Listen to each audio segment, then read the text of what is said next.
Amateurs talk about tactics, but professionals study logistics. When we think of the Second World War, our minds instantly gravitate toward the explosive moments of combat.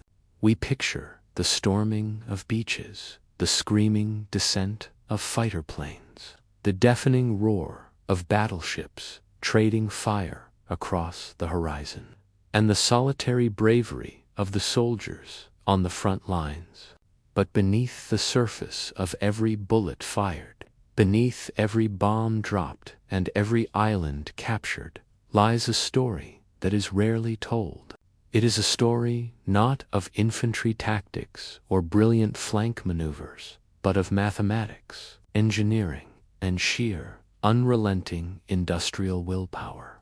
It is the story of the greatest logistical triumph in the history of human conflict. To fight a war on the other side of the planet, the United States Navy faced a geographic nightmare. The Pacific Ocean covers more than 60 million square miles, an area larger than all of the Earth's landmasses combined. For the American military to strike at the heart of the Japanese Empire, they had to project power across thousands of miles of hostile, empty water. The Japanese High Command had built their entire defensive strategy around this very fact.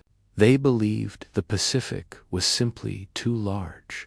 They calculated that any American fleet sailing toward Japan would be forced to return to bases in Hawaii or California to refuel, rearm, and resupply. They believed the American supply chain would stretch, fracture, and ultimately snap. But the United States Navy was about to rewrite the rules of global warfare through massive industrial coordination, pouring molten steel in Pittsburgh factories and loading colossal wooden crates in American shipyards to feed a war machine an ocean away. In traditional naval warfare, a fleet was rigidly tethered to its port. A warship, for all its terrifying power, is entirely useless without fuel for its engines, food for its crew, and ammunition for its guns. A battleship could only sail as far as its fuel tanks allowed before it was forced to turn back. Recognizing this fatal limitation, the United States Navy realized that if they could not bring their ships back to the base, they would have to bring the base to the ships. They conceived an idea so radically ambitious that it bordered on madness. They would build a massive floating city of supply ships that would follow the combat fleet across the ocean. They called it the Service Squadron, or Serv-Ron. By late 1944, at a tiny, virtually unknown ring of coral called the ULITHIA, the United States Navy assembled the largest floating naval base in the history of the world. Service Squadron 10 was a miracle of modern logistics. It was not a fighting force, but a lifeline. If you stood on the deck of a ship in Ulithi, you would see a city of steel stretching to the horizon, filling the turquoise lagoon with hundreds of vessels of every conceivable shape and size. There were enormous fleet oilers, their bellies bloated with millions of gallons of black fuel oil and highly volatile aviation gasoline. There were floating dry docks, massive, submersible structures that could literally lift a damaged battleship entirely out of the water in the middle of the ocean to weld patched steel over torpedo holes. Small boats zipped relentlessly between the massive holes, keeping this floating metropolis alive. Keeping a fleet of thousands of ships operational required more than just oil and steel.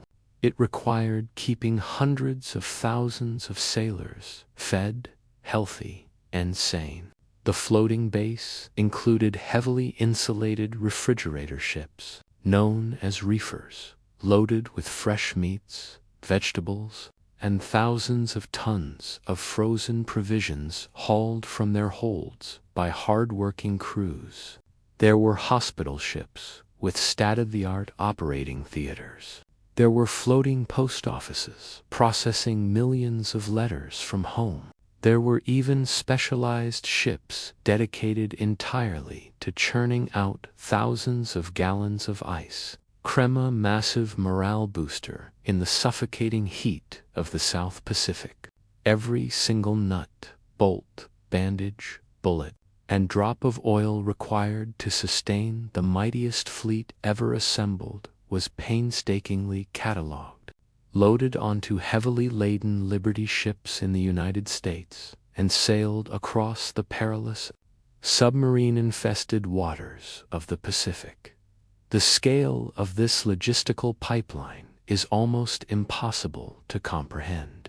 By the final year of the war, the U.S. Navy supply chain was moving millions of tons of cargo every single month. They were effectively moving the equivalent of a major American industrial city across the ocean, keeping it perfectly supplied, while plowing through rough seas and braving constant threats from enemy submarines, typhoons, and kamikaze attacks. Inside the rusted, salt-stained hulls of these cargo ships, men stacked endless rows of wooden crates marked for ammunition. The logistics officers, the quartermasters, and the merchant marines were the unsung titans of the Pacific War. They turned the vast, unforgiving ocean into an American highway. But gathering these supplies at a floating base was only half the battle. The true genius of the Navy's logistical victory lay in how they delivered these supplies directly to the warships, while they were actively moving through combat zones. To do this, the Navy had to perfect a technique that was as dangerous as combat itself. It is called underway replenishment. In naval terminology, it is simply known as UNREP. To the Japanese commanders, it was the dark magic that sealed their fate.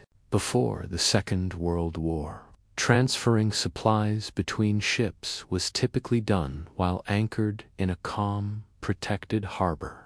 The idea of transferring millions of gallons of highly explosive aviation fuel and thousands of tons of high-explosive artillery shells between two massive steel ships, crashing through heavy ocean swells while moving at 12 to 15 knots, was considered borderline suicidal. The margin for error was virtually non-existent.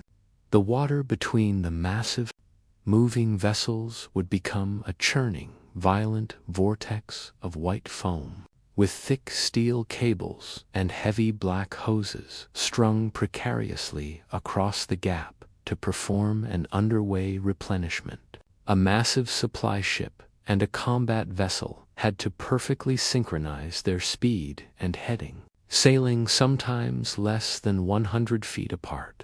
If the helmsman of either ship made a miscalculation of even a few degrees, the hydrodynamic pressure generated by the water moving between their massive hulls would create a powerful Venturi effect, establishing a vacuum that could violently suck the two ships together. A collision of that magnitude, involving ships loaded with high explosives and aviation fuel, would result in an instantaneous, catastrophic fireball.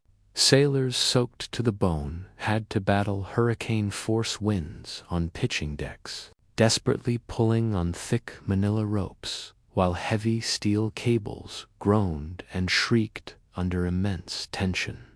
Yet, despite the heart-stopping danger, the United States Navy perfected this deadly dance.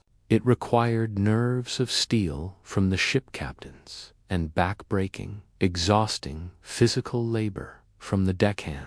They shot lines across the churning water using customized rifles, hauled heavy steel cables by hand, and established zip lines over the sea. Suspended above the roaring waves, Massive artillery shells dangled from high-line cables, swinging wildly as sailors on the receiving deck reached out to grab them. They transferred cargo nets filled with bombs, artillery shells, mail, and fresh food. They pumped millions of gallons of black oil through heavy, swinging hoses. And they did it all without ever stopping their forward momentum toward the enemy. They did it in the dead. They did it in the freezing rain. They did it in the outer bands of roaring typhoons. The strategic result of this logistical masterpiece was absolutely devastating to the enemy.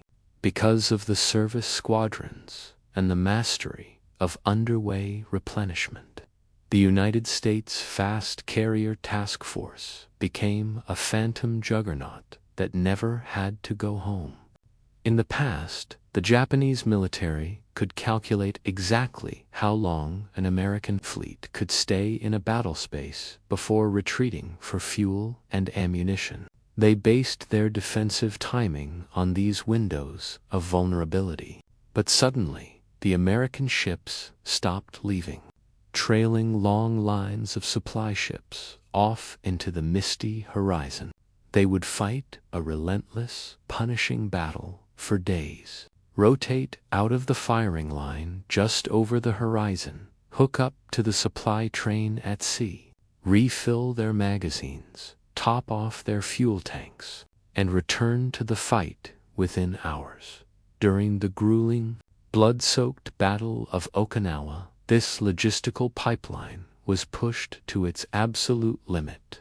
Massive barrages of naval gunfire lit up the night sky, and swarms of fighter planes launched continuously from aircraft. Carrier decks, as unparalleled volumes of firepower, were unleashed on the island shoreline. The Navy kept a massive fleet of combat ships operating continuously at sea for nearly 3 straight months. They absorbed the most terrifying, concentrated kamikaze attacks of the war, suffered devastating damage, and consumed ammunition at a rate never before seen in human history. Yet, the guns never went silent. The planes never stopped flying. Behind the wall of fire, the invisible conveyor belt of American industry, stretching across 10,000 miles of ocean, kept the fleet alive. Every time a ship was damaged, a repair vessel was there. Every time an ammunition magazine ran low, a supply ship appeared from the mist to fill it. The Japanese Empire was defeated by many things. They were defeated by the bravery of the Marines on the islands, the daring of the fighter pilots in the skies, and the tactical brilliance of the naval commanders. But long before the final surrender was signed, they were defeated by the terrifying, unstoppable momentum of American logistics. The United States Navy proved that distance was no longer a shield. By turning the vast ocean into an endless, flowing highway of steel, fuel, and sustenance, they forever changed the way the world fights and the way the world moves. Even today, as colossal aircraft carriers sail alongside modern combat support ships, the UNREP cables connect just as they did decades ago in the fading light of the Pacific sun. In the end, the ultimate victory wasn't just won on the battlefield. It was won on the loading docks, in the cargo holds, and across millions of miles of empty, unforgiving sea. It was, and remains, the ultimate triumph of supply.